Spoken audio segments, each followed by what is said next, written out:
Hey, it must be Friday, right? New gear this week. Man, you might remember I'd been working with trying to. I got a Trio Plus weeks and weeks ago. That came in, actually, matter of fact, back in May, I want to say. Um, and while it's great, it provides you like the bass and drum backing tracks that a lot of us want, right? I got it because, well, for that, but I got it because I wanted to actually have the tracks to be able to run an extended looper through a lot of different sections and everything else of whatever I might require. And it made perfect sense for what it was. The thing I didn't like about the Trio Plus is this. It will hijack your guitar tone. If you have it set up for grunge or something like that, it's going to change your signal. It'll change your tone. Man, I didn't invest in a whole bunch of stuff just to have a pedal tell me what I can and can't do. I was not a fan. So what did I do? I dealt with it. Well, actually, and I dealt with it by unplugging it all together and setting it aside. Touched base with some other guitar player friends of mine that said, yeah, we don't use ours either.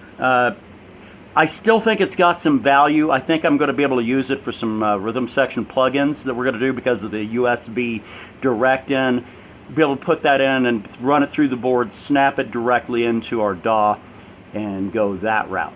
So it's not worthless, but man, it is certainly not the $400 pedal with all the bells and whistles I can use. It's not. So what I did, and this is the thing, at the end of the day, what I really wanted was a great looper, and I could have just done that and saved a hell of a lot of money. So I went out and picked up TC Electronics Ditto Plus looper. Very tiny pedal. It's a small pedal. And for the Ditto Plus, it's got the nice big display on it, so I always know kind of what's going on. And it'll hold up to 99 banks and up to an hour. Man, if I can't get my work done in that amount of time, I need to reevaluate what I'm doing. But anyway, so now I have a dedicated looper. I put at the very end of the chain beyond all the stuff. And I should be able to actually get a lot of the things done I was wanting to accomplish that the Trio Plus wouldn't allow me to do. So anyway, what comes in the box? Well, the pedal does. I would show you, but I've already got it plugged in because I figured you wanted to hear it more than look at it. So the pedal comes in the box, and again, it's very small. It's very tiny. Also in there, you'll find when it arrives, you get a USB to a USB Mini. So that way, if there's firmware updates from TC, then you can get those. You can also do the same thing. Plug that pedal in and directly move files over, back and forth, through the use of the USB. A couple of rubber feet and a tiny little. Oh, this is where the layout of stuff is at for this pedal. So, and that's it. That is all you get. And you know what? There shouldn't be more anyway. We don't live in the world anymore where everything has its own book, and that's fine. So let's go ahead and cut to the chase. So you're wanting to know, what does this piece of gear do? I already have my rhythm guitar stuff set up. Hold on. I'm going to back off the effect level. What this pedal does, essentially, it is one button. That button will, it'll start, it'll stop, and it will even reverse just by the nature of how you're tapping it down. And after several taps, it'll actually clear that particular file. So on the O1 channel I have right here is where it's set up. I'm going to lay in a, well, you know me, it's going to be an E minor, probably, an E minor, A minor maybe. It's going to be something in the minor keys. All I'm using here for the rhythm part is I'm running through the Night Sky and through the Mel 9. And what that's going to do, it's going to give me kind of a little bit of a strings background set against kind of an ethereal, you know, what the Night Sky does, right? Let's see. Let's get a little more volume there. Let's put it on that big back pickup, that 81 I've got there. All right, so let's go ahead and do it. I'm just going to lay in something easy, but it's going to be a little long, so then that way I can still get in a chorus part, and then I'll go back over that, and then I'll just lay down some, some riffs over the top of that, and that's kind of what I do.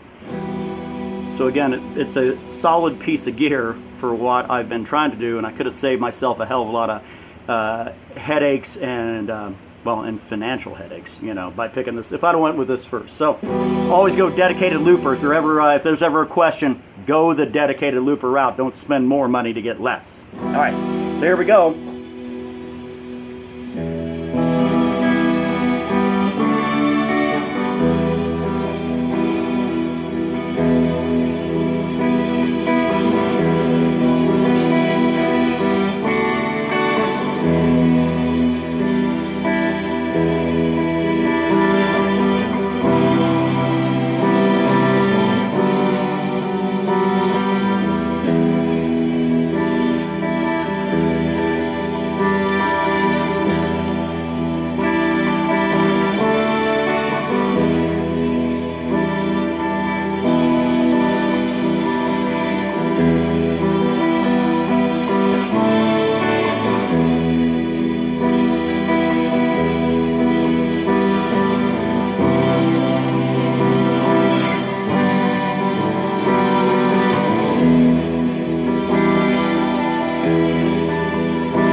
So there we go. We're now running through the playback. I'm going to go ahead and set up a lead tone over the top.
There you go. And it'll start again.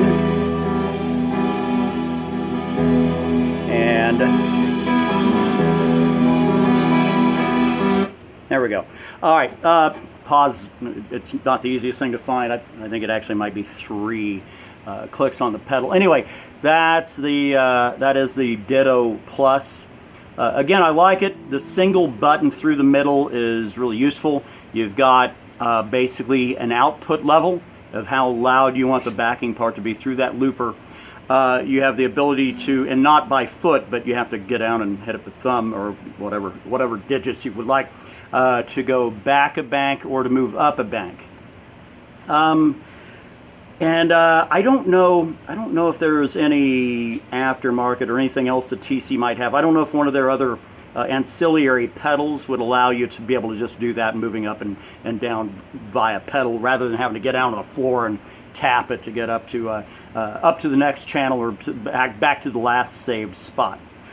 I will say this, for $140 through Sweetwater, that's the route I should have went before jumping in on the Trio Plus, because now I have the Trio Plus and I'm only getting about a quarter of the use of it, and I could have just easily went with the Ditto Plus. So anyway, that's it for this Friday. Hope everybody has a good one. By the way, ESP, they did their Phase 2 last week on Friday. It's now up on YouTube. Just search for it, ESP Phase 2. Great demos, 2 hours of some really solid information. You know what? An hour and a half of really solid information. There's about a 30-minute stretch that it was of no use to me. It was actually more about a Norwegian artist that I'm unfamiliar with. I'm not saying that's a bad thing. I'm just saying I'm there to see the guitars, man. Anyway, that's it for this time around. I'll be back maybe with just a jam next time. But anyway, hey, take it easy. Life is hard. Don't make it any harder than it's got to be, right? And get yourself a Ditto Plus.